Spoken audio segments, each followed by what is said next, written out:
Why have children participate in board games these days when they can use their tablets for fun and learning? Children can learn a lot on their tablets, you might say. Well, that is true. However, many skills that can be learned on a tablet can be learned with other games, such as board games or playing card games or other childhood games.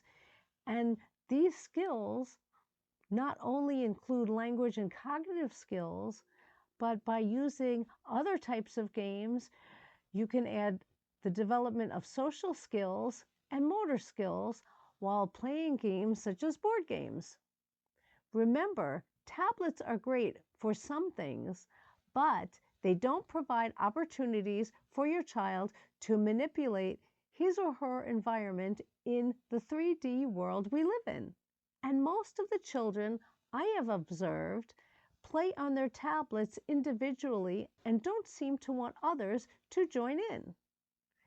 That may just have been my experience, but many young children whom either I have tried to engage with using their tablets or their parents have not wanted to, and it has been a struggle, which leaves them losing out on valuable time to learn how to interact with their immediate environment, learn crucial social skills, and bond more with family members and friends.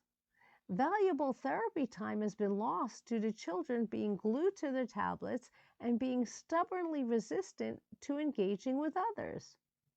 Therefore, there are many reasons to use other games, such as board games, with your child. I'm going to use this particular game, the Silly Duck Race, as an example. This is part of Ava and Mar Marvelous Moments Race to the Duck Pond Experience Box. I've spoken about other great Ava and Mar Marvelous Moments products in other informational tip videos, and will be showing her experience box in still another upcoming video that has all of the products that I have been describing and more. If you use my special promo code, Miss Maggie Mack, you can get discounts on products while the promotion is going on. This Silly Duck Race comes with a colorful direction card,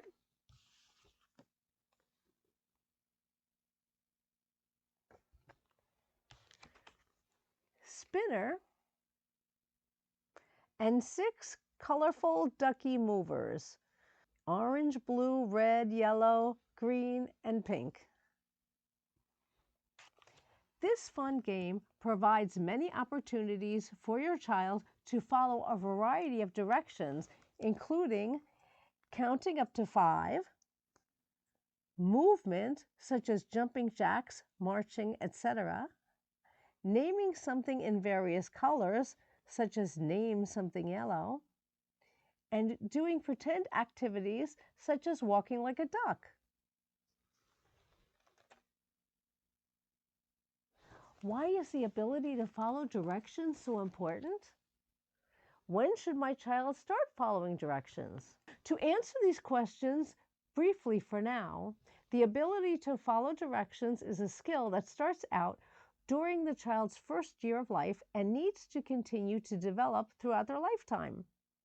At approximately the age of 12 months old, a child is typically able to follow a simple one-step direction, such as come here or clap your hands. Throughout the time between your child's first and second birthday, your child should be able to follow more difficult one-step directions and ones that are not learned by routine, but ones that are introduced newly to your child. An example of this would be to use vocabulary your child knows and asking him or her to follow a direction such as turn around if this is not something you ask your child to do routinely. By the age of 2, a child typically will be able to follow a 2-step related direction, such as pick up your toy and give it to me. Between the ages of 2 and 3, your child will be learning to follow 2-step unrelated directions and eventually 3-step directions by the time your child is 3. A two-step unrelated direction would be something like stand up and clap your hands. If your child is not developing these skills, reach out to trusted resources such as your pediatrician. Check to see if your child is also lagging somewhat behind in developing other skills by looking on my website or others such as the ASHA website for lists of developmental milestones, and or consider getting your child's skills assessed either through a local early intervention program or private therapists in your area. There are many reasons why your child needs to learn to follow directions, first and foremost when they are young, for safety reasons. I often explain to parents why following directions is such an important part of the early intervention process so that they understand that when we use songs such as If You're Happy and You Know It, that while this is about developing language, it is also about developing the ability to follow directions. Through the practice of development of following directions, your child learns attentional skills, and the ability to process information auditorily. Again, while a child can learn some of those skills while using a device such as a tablet, these skills are very different when done with a live person, as a child needs to attend to a live speaker with different speaking habits, different volume levels, different accents, etc. The child also learns a lot by seeing the various facial expressions of a live person, learns to interpret them, and how to respond to them. This does not happen the same on a screen without a live person on the other end. This is also why I continue to try to encourage parents to watch my shows with their children. I continue to create these tips and advocate for other ways for children to learn early skills other than just screens. I will continue to advocate for using screens as one tool in a parent's toolkit, but to use screens wisely and limit screen time.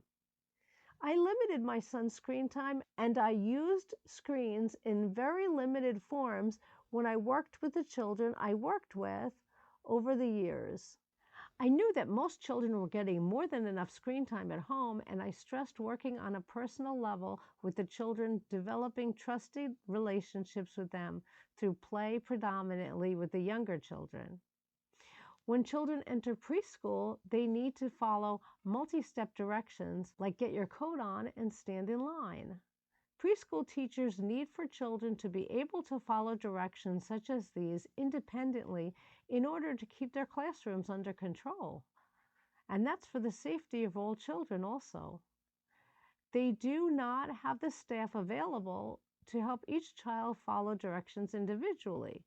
That is just the reality of what happens in a preschool class that I try to get parents to understand. Other things children learn while they are learning to follow directions are discipline and self-control. These are very important skills that children need to learn as very important life skills. Children will often fail to follow through on a direction because they don't want to do it. Being able to discern what is going on with your child in this way is extremely important. Why is your child not following the direction? Is it because they do not understand the vocabulary and/or the sentence structure you are using? Is it because they have auditory processing problems? Or is it an issue of not wanting to do what you say? In the toddler years and even after, children go through periods of times when they are trying to individuate more. It is during these times that they often fail to do what we ask. It is our responsibility as parents to fully understand what is going on with our children to the best of our abilities, to know why they are behaving the way they are, and then find the best ways to help them to do better. This means not reacting in the moment and out of anger or upset feeling, as we often do as parents, that they are just trying to defy us and go against us by not doing what we ask. Taking time to process our own feelings in those moments is very important so we can respond in the best way possible for our children's best welfare long term. Considering what the best way to handle a defiant child's behavior for their long-term mental health is more important than proving who is the boss in the short term. Taking grown-up timeouts are great for giving space and time for a grown-up's feelings to simmer down and for the calm, rational thinking brainwaves to kick in. Toddlers and young children are great at pushing our buttons and triggering our feelings, especially those feelings of being disrespected.